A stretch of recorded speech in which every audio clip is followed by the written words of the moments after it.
भगवद गीता सार भाग 2। दोस्तों, कृपया कहानी को लाइक और सब्सक्राइब जरूर करें। धन्यवाद, प्रणाम, सत श्री अकाल। कहानी है भगवद गीता सार भाग 2। हर आत्मा को अपने जीवन काल में हर समय धर्म का पालन करना होगा और उसकी रक्षा करनी होगी। ये भगवान श्री कृष्ण अर्जुन को कह रहे हैं। दूसरा द्वार अर्थ का है और घोड़ा इसका प्रतीक है। हर आत्मा अपने हर जीवन काल में अपने पृथ्वी पर होने का अर्थ या मूल कारण समझेगी। इस जिंदगी में भोगने वाली चीजें और रिश्तों का आनंद लेंगी। अच्छा बेटा और अच्छी बेटी, अच्छा भाई या अच्छी बहन, अच्छा पति या अच्छी पत्नी बनकर हर दुनियावी रिश्ते पर खरी उतरना होगा और इस परीक्षा को पास करेंगे। तीसरा द्वार काम का है। भगवद गीता समझाती है कि हर मनुष्य के अंदर काम, क्रोध, लोभ, मोह, अहंकार और ईर्ष्या जैसी 6 भावनाएं हमें अपने और दूसरों के प्रति नुकसान पहुंचा सकती हैं।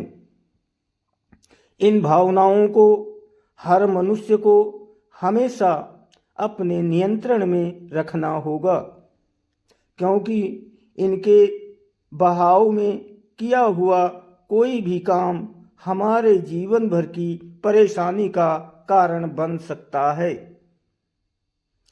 और एक आत्मा संतोष और सादगी से इन भावनाओं पर हमेशा के लिए विजय पा सकते हैं। चौथा स्तंभ मोक्ष का है और हाथी इसका प्रतीक है। इस परीक्षा रूपी जीवन में हर मनुष्य हर समय कुछ इच्छाएं रखता है। कुछ इच्छाएं एक ही जन्म काल में पूरी हो जाती हैं, पर कुछ अधूरी रह जाती हैं और उनके पूरा होने के लिए आत्मा को वापस पृथ्वी पर आना पड़ता है।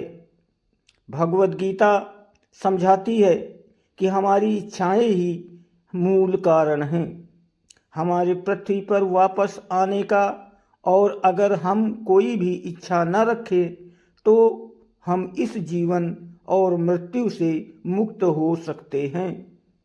ये द्वार माफ़ी का भी है।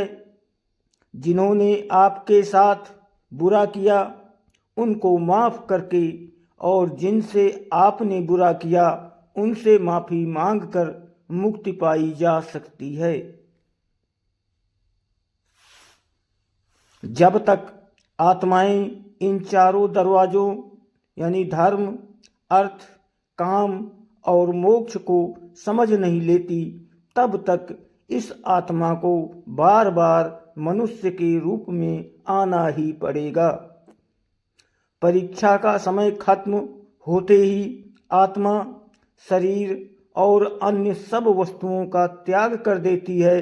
जो भी संसार में रहकर बनाया वो अब किसी और का होगा और आत्मा अपने कर्मों के फैसले के लिए चली जाती है।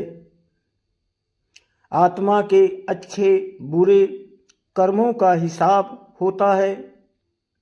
अपने अच्छे कर्मों के लिए आत्मा कुछ वक्त के लिए स्वर्ग और दुष्कर्मों के लिए नरक चली जाती है।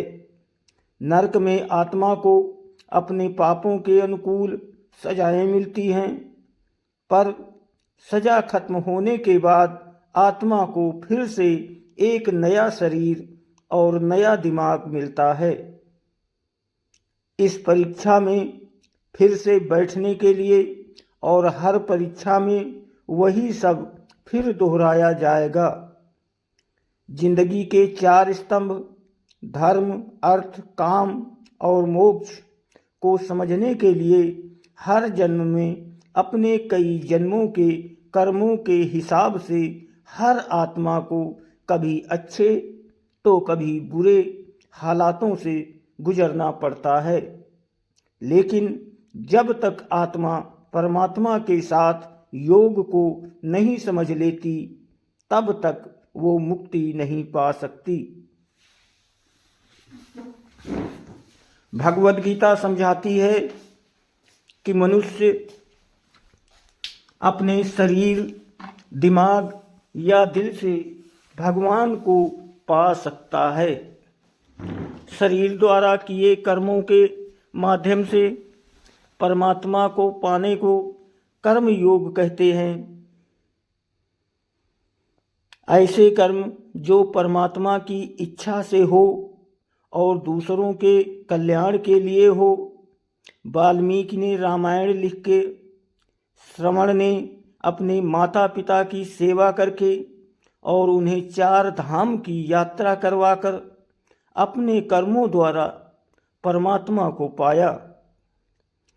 श्रीमद् भगवत गीता समझाती है कि एक आत्मा दिमाग से भी परमात्मा के साथ योग लगा सकती है।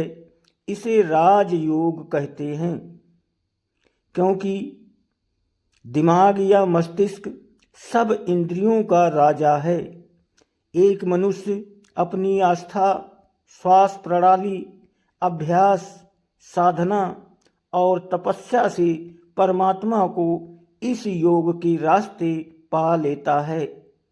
इस योग को समझने के लिए हमें अपने अंदर की एनर्जी को यानी शक्तियों को यानी चक्र और कुंडलनी को समझना पड़ेगा।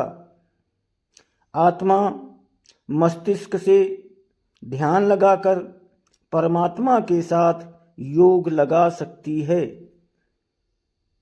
शंकराचार्य, स्वामी परमहंस, स्वामी विवेकानंद और उनके जैसे कई योगी इस योग के रास्ते परमात्मा के साथ संधि लगा पाए।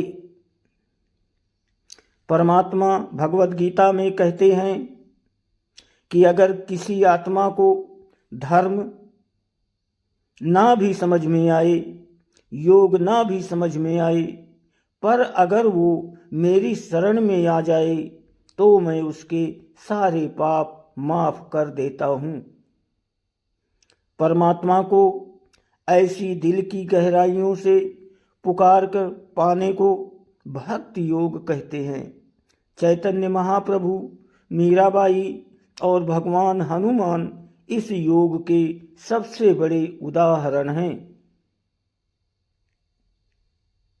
लेकिन कभी आत्मा अपने होने का मूल कारण भूलकर धर्म का उल्लंघन करे या पाप के रास्ते पर निकल जाए तो उसे ठीक करने के लिए परमात्मा को खुद किसी रूप में पृथ्वी पर जन्म लेता पड़ता है और लेते भी हैं।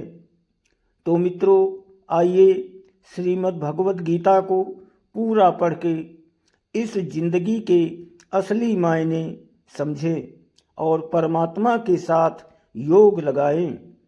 अगर आपको ये भगवद गीता का सार पसंद आया हो तो इसे औरों के साथ जरूर शेयर करें, ताकि सब आत्माएं अपने यहाँ होने का मूल रूप समझ सकें और इस जन्म और मृत्यु से मुक्ति पाके हमेशा परमात्मा के साथ रह सके।